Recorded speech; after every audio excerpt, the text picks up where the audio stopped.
बघा, एक विद्यार्थी 3-3 वर्ष झटतो अध्यक्ष महोदय, प्री दिल्यापासून निकाल लागेपर्यंत. अरे 3-3 वर्ष त्या विद्यार्थीने मुळात 35व्या वर्षी पास होणार, 38व्या वर्षी लग्न कधी करणार अध्यक्ष महोदय, पुढचा कार्यक्रम कधी होणार अध्यक्ष महोदय? अध्यक्ष महोदय ऐकतच नाही. अध्यक्ष महोदय सदस्य तुम्ही ऐकून घेतलं तर समाधान होईल. आपण ऐकणारच नसाल तर अध्यक्ष महोदय आपण मला संरक्षण द्या. एक टाइम बॉन्ड प्रोग्राम असला पाहिजे. 1 वर्षाच्या आत प्री पासून मेन म्हणजे प्री मेन इंटरव्ह्यू व्हेरिफिकेशन सगळं होऊन विद्यार्थी 1 वर्षात नोकरी लागला पाहिजे अध्यक्ष महोदय, अशी माझी मागणी आहे. या प्रकरणात सांगायचं झालं तर 723 पैकी जे 572 मुलं आता ट्रेनिंग घेऊन जॉईनिंग व्हायला जाणार आहेत, या मागणीमुळे त्या 572ांचंही करिअर संपेल, त्यांनाही डिले होईल. एमपीएससी स्वायत्त जरी असली अध्यक्ष महोदय तरी काय ब्रह्मदेव नाही आहे, आणि एमपीएससीला आपण सूचना करू शकतो. माननीय मुख्यमंत्री सीजे सोबत बैठक करू शकतात, तर एमपीएससी बैठक का नाही होऊ शकत अध्यक्ष महोदय? एमपीएससी अतिशय क्लिष्ट विषय अध्यक्ष महोदय, इट्स सेल्फ प्रॉब्लेम आहे एमपीएससी. दुसरा विषय माझा हरकत आहे, उत्तरावर हरकत आहे अध्यक्ष महोदय. उत्तर म्हणजे अपेक्षित उत्तर दिलेलं नाही आहे अध्यक्ष महोदय. मला अपेक्षित उत्तर मिळावं अशी अपेक्षा नाही, पण उत्तरामध्ये विसंगती आहे अध्यक्ष महोदय. माझं म्हणणं काय आहे, एखादा व्हिडिओ तो परीक्षा देतो एमपीएससीची, तरी मला मान्य आहे की त्यांनी प्राधान्यक्रम डेप्युटी कलेक्टर दिलं, तहसीलदार दिलं तर चालेल, परंतु या निमित्तानं तहसीलदार खालचं पण देतो, बीडीओचे पण पोस्ट देतो, एसटीआयची पण देतो. त्यामुळे प्रॉब्लेम अध्यक्ष महोदय. यूपीएससी यापैकी एकही विद्यार्थी यूपीएससी पास झालेला नाही, हे अडवू नका अध्यक्ष महोदय. माझी विद्यार्थ्यांना सुद्धा विनंती आहे की सामाजिक भान ठेवलं पाहिजे अध्यक्ष महोदय या निमित्तानं, ही माझी मागणी आहे. दुसरा अध्यक्ष महोदय, 2 ट्रेनिंग असतात, फाउंडेशन ट्रेनिंग आणि टेक्निकल ट्रेनिंग. फाउंडेशन ट्रेनिंग झाल्यानंतर माझी मागणी आहे की रिक्त झालेले जे पद आहेत, जे काही जॉईन झालेले विद्यार्थी, त्यांना सगळ्यांना एकत्र घेऊन अजून सुद्धा अपग्रेडेशन करता येतं. अपग्रेडेशन करणार का हा माझा विषय आहे. आणि जो महत्त्वाचा विषय मांडला मी की एक वर्ष 10 वर्ष अभ्यास करतो, तो केवळ पास होत नाही किंवा नापास होतो यापुरता विषय मर्यादित नाही देऊन तो नशिबाचा भाग आहे.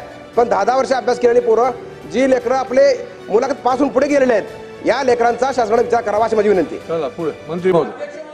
आता एकच सन्माननीय सदस्य पवार साहेबांच्या प्रश्नाला अगोदर उत्तर दिलं. त्यांचा पहिला प्रश्न असा होता की ही सगळी प्रक्रिया पूर्ण करून 1 वर्षात जॉईनिंग देण्याच्या बाबतीत सरकार भूमिका घेणार का?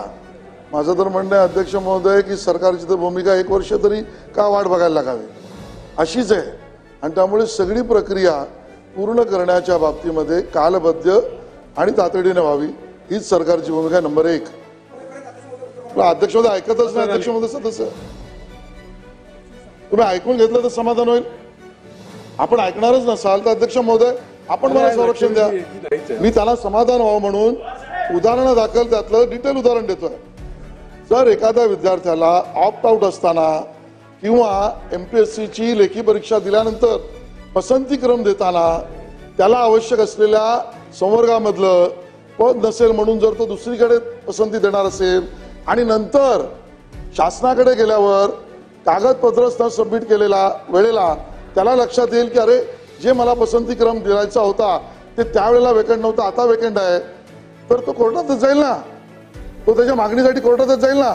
अध्यक्ष महोदय हा पूर्वानुभव आहे. हा एमपीएससीच्या बाबतीत 2011 पर्यंत या परीक्षा यादीच्या प्रतीक्षा यादीमुळे कोर्टातले लिटिगेशन इतके वाढले की या प्रकरणात सांगायचं झालं तर 723 पैकी जे 572 मुलं आता ट्रेनिंग घेऊन जॉईनिंग व्हायला जाणार आहेत, या मागणीमुळे त्या 572ांचंही करिअर संपेल, त्यांनाही डिले होईल.